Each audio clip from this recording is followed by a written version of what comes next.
All right, so I'm really busy. I'm in the middle of moving. I've got a lot on my plate today, a lot of things that need to get done, but I'm not gonna do them right now.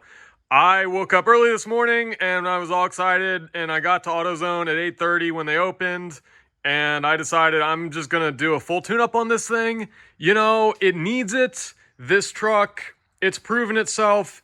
It's proven it's well worth the $2,000 that I bought it for. So I'm like, it's got some running issues that we're trying to troubleshoot. It's still perfectly drivable, still pretty reliable. It's very usable. However, I want to just kind of give it a baseline, kind of set us back to neutral as far as all these little tune-up pieces. You can tell it has not had an ignition tune-up in a long time and probably really benefit from it. Also, as long as we're taking the old spark plugs out, we can read those, try to see if there's maybe a cylinder or two that's running rich. Maybe we got an injector issue. Anyways, so yeah, I decided it's Sunday, so, go shopping, have some therapy.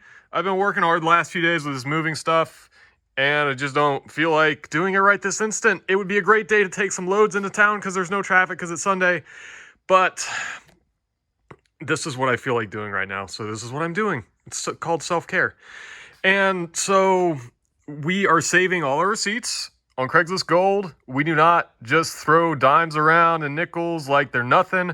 We count all the money. So I paid $2,000 for this truck, $2,000, right? All right, so we got a receipt for $23.82 from Napa. Got a receipt from $112 from Napa. And this is our latest receipt. This is $166 from AutoZone, I think. Let's see. $166 to AutoZone. So we're saving every receipt. We're not gonna nickel and dime ourselves on this truck, but it's earned a tune-up.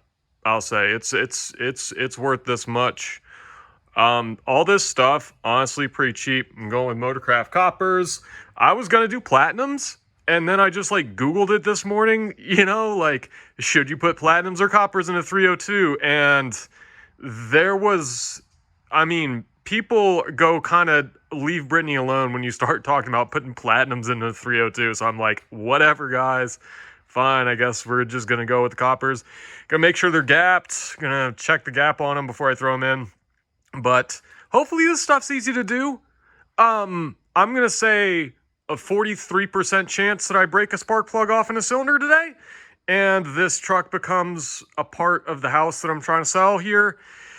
And yeah, I also had to buy this fuel filter tool, Ford fuel filter tool, and we're including that in the cost of the truck. So all said and done, this is going to be, after today, this is going to be like a $2,300 truck, which I still think is not bad for what it is. Anyways, we're going to get started. All right, so we completed the tune-up. Truck's back running. It's running really, really smooth. The real test will be to get it out on the road. I'm thinking I'm going to see an improvement. This all took me under 3 hours, just under 3 hours, 2 hours 45. So, and that's plugs, wires, cap and rotor, air filter, fuel filter. The spark plug job was honestly really easy. Nothing too bad at all about that. And the worst part of the whole thing was honestly the fuel filter, because it's got these crazy Ford fittings that I actually broke one of them and had to repair it. I'm kind of surprised that the repair held. But anyways, so this was a good job for several reasons. Number one, it really needed this tune-up. Number two, it was easy, it was quick, we didn't break anything, that's good. Number three, we learned a lot about the truck.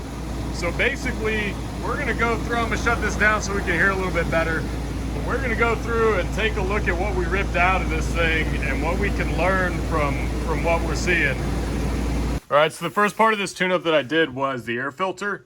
As you can see, it was due. That might be about the worst air filter I've ever seen in my life. So yeah, that's a rough air filter. That was good that we did that. Honestly, I know it's bad, but I kind of like seeing that I'm changing a terrible air filter, because it tells me a couple things. Number one, it tells me I'm not wasting my time and money. Number two, it tells me I probably bought this car from non-car people who probably may have left a lot of low-hanging fruit for me to fix, which is good, and it indicates that probably the truck may have the problems that the truck has likely may be kind of superficial and not that hard to fix. Do you know what I mean? It's kind of the whole, like, if the devil needs a substitute, he'll send an old man kind of a thing. Buying a car from a car guy, it's way more likely that they're covering things up and making problems seem less than they really are because they have the knowledge and ability. If you're buying something from someone who didn't even try changing the air filter, pretty good chance there might be some easy stuff on here that you can get a pretty good improvement from, and there's probably not a whole lot of stuff they were trying to cover up. Second thing over here, this is the old distributor cap. I don't even know how that electrode was working. I mean, it's basically, I don't know if that's the right term for that, but that's looking pretty gnarly right there. I don't really know how that was conducting electricity, but it was. Let's see, and then you got the rotor itself, kind of nasty looking. I mean, I've changed a few caps and rotors, and yeah, this is one of the worst looking ones that I've seen. So that's another good thing. I mean, it's good that we did that because that was legitimately due. Here's the old fuel filter, stupid Ford quick disconnect lines. I actually broke one of the quick disconnect fittings on the truck and had to repair it. I'm surprised the repair held, but whatever. It's like that little metal skirt thing. Like, if you've ever done it, you know what I'm talking about. That thing popped out all mangled. I had to bend it back anyways. This is what drained out of the old fuel filter as I was trying to change it. So as you can see, I mean, the bottom of this thing is not supposed to have like river sludge in it. This pan was pretty much clean. So yeah, I mean, that stuff looks like it came out of literally out of it. So what I'm saying is the fuel filter was good that we did that, you know what I mean? But, and then the plugs over there, they look like ass. I mean, it's probably good that we did them. So that's all well and good. Here's what we're really learning, and I'm gonna get my flashlight. Here's where we're really learning about the engine. So we got spark plugs. We're gonna take a look at these. And you gotta have light to do this. But there's number 8 and number 6. Now, all these are sooty. All these are kind of fouled. I'm trying to shine my light. But number 8 right there is actively wet on the inside. So number 8 is running really rich for some reason. They're probably all running a little rich. There's your number 6. Sooty, but otherwise, okay.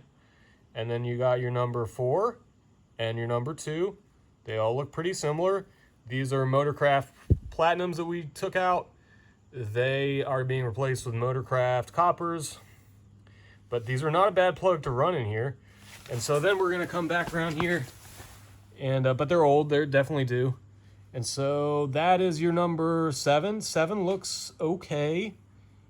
Then you've got number, what is that? 5. 5 looks okay. And then you got number, this is number, I'm having trouble counting. 7, 8, 9, 3. This is 3. So a couple things about 3. Number 1, 3 was hand tight. So take a look at this guy over here. You see how kind of the outside spark plug on this one kind of looks like cleaner, and all the other ones kind of look roughly like that one. This is number 1, I guess. This one right here, there's this grime all up and down it.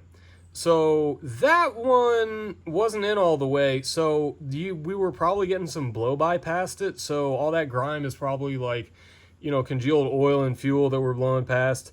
Is the rich running condition having to do with that? Maybe. So we're going to wait and see on that plug.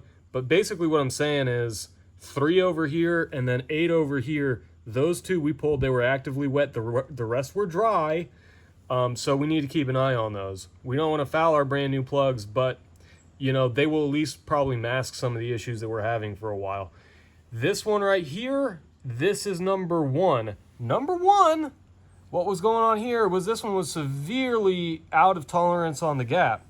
So I did gap all the plugs that I got. All 8 of the new plugs that I got had to be gapped. And one of them had been dropped and the electrode was almost touching the strap. So yeah, it's good to gap spark plugs. Probably what happens here is that probably did not happen with it in the engine. If it did, then we probably have more issues, but I don't think we do. This truck's running pretty good. So I'm thinking probably whoever put these Motorcraft Platinums in probably just yanked this straight out of the box and threw it in. Matter of fact, the gaps might be bad on all these. I'm not sure. It kind of looks like 0.54. But the thing is, these come from the store 0.44 because there's a common application to use them. So yeah, so basically we got, out of all these, we got 2 that are rich, 8 and 3, really good to know. Start looking at injectors, valves, all kinds of different things. We can do a checkup on those because these spark plugs are not hard to change. They came out really easy. The Ford was very cooperative. The gap on number 1 was bad and number 3 was loose. So that's what we learned there. I suspect this thing, and I want to get it out on the highway today because you bet I am anxious to drive it after doing all that. I bet this thing is going to drive so much better on the highway. I bet it is going to do so much better under load, up hills, and overdrive in third gear. Taking this stuff out and looking at it, I'm shocked this thing was running as good as it was. I mean, it was honestly running pretty damn well on, I mean, it's like, it looks like it can't have been running on more than 5 cylinders. I guess it must have been. Anyways, so yeah, so that was good. That was good. That was really gratifying tune-up. $166, really well spent. We're in this thing for 23 now. From here on out, I don't have any parts that I plan to replace immediately. We're in wait and see mode. The truck's very usable. It's running, driving. I'm driving it, shaking it down, continuing to. And I kind of doubt that this actually solves our drivability issues that we're going after. As bad as all this stuff was, I kind of still think that there's something in there that we need to fix. Maybe not. Maybe this got it. But that, like I said, the hard starting, the occasional stalling, the occasional low idle, all that stuff, that may be something else. So likely what I'll do next, you want to do the free, cheap diagnostic stuff first. We've put 300 into it, all well spent. We can't be throwing parts at it from here on out though. So I'm thinking start cleaning stuff up. Clean the throttle position sensor, clean the EGR, clean the throttle body, clean out the just give the intake a good cleaning. Start ohming out injectors. But yeah, I think that was $166 really well spent on this thing. Gave me an opportunity to crawl all over it, see what was loose and what was old looking and what was new looking, and just good chance to kind of crawl around and learn about this thing. I'm telling you, I think there's a lot of positives. You know what I want? I want one of those like fake Raptor grills. I think they make those for 92 to 96s. I want like a fake Raptor eBay grill. Just get rid of all the chrome shit. Do some more modern look at black stuff. Oh yeah. All right, so I'm back from trip number 5 down to Atlanta in the new truck, and then running errands after that. And I am declaring victory. Actually, earlier and easier than I would expected victory. So basically that tune-up that we did today, that seems to have solved the issue that this truck had. Like I said, we had an unreliable idle. It would stall sometimes in traffic, and then it would hard start sometimes when it was hot. This truck is running so much better. That has got to be about the most needed tune-up of any vehicle I've ever given a tune-up to in my life.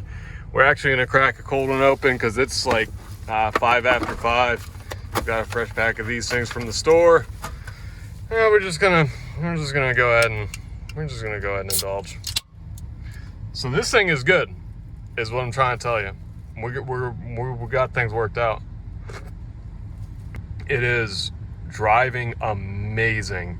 All of the misfiring under load gone. It was doing it hard before. I was running it out of overdrive before. It's good. It is beautiful. You can put your foot in this thing, 4th gear on the highway going up a hill, as much as you can without kicking down, and it is just rock steady. It's good. Does not misfire. I got no check engine light. It's all gone. The hard starting seems to be gone. The random stalling seems to be gone. The idle seems much better. Sits right there at 750. I still think probably this thing has some possibly underlying fuel delivery issues, maybe. We got to check because we got 2 cylinders that were running rich, and so we got to keep an eye on that. However, I'm calling it quits for now as far as me putting time and money into this truck.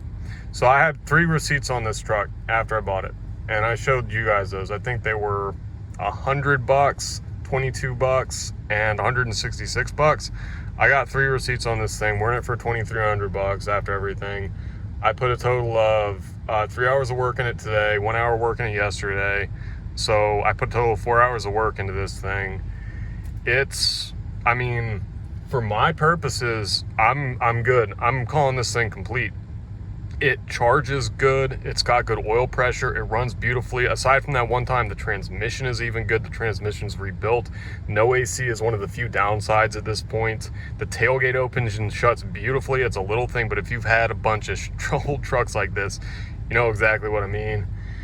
What else? The cruise control even works. Can you believe that? I had this thing in cruise control today. I hadn't tried it till today. I mean, I was blown away. Both the fuel tanks work. The headlights work. I mean, it's got 296 on it, and the 302 just runs like an absolute dream. I even cleaned up the windshield at the gas station today. I went and just, you know, took that squeegee on it. That helped a lot. Rear view mirror even works. I'm really liking it. I never had a 302 before. I have had a Ford 4.6 before, but never a 302. And yeah, I just love any V8s. I love all V8s. I just like the way they feel. So, and this thing is just, I don't want to fuck with my neighbors. My neighbors, they don't deserve to be. They really don't. I don't want to be that guy. But I mean, you guys get the idea, right? You hear that, right? I mean, I really hope you can hear that.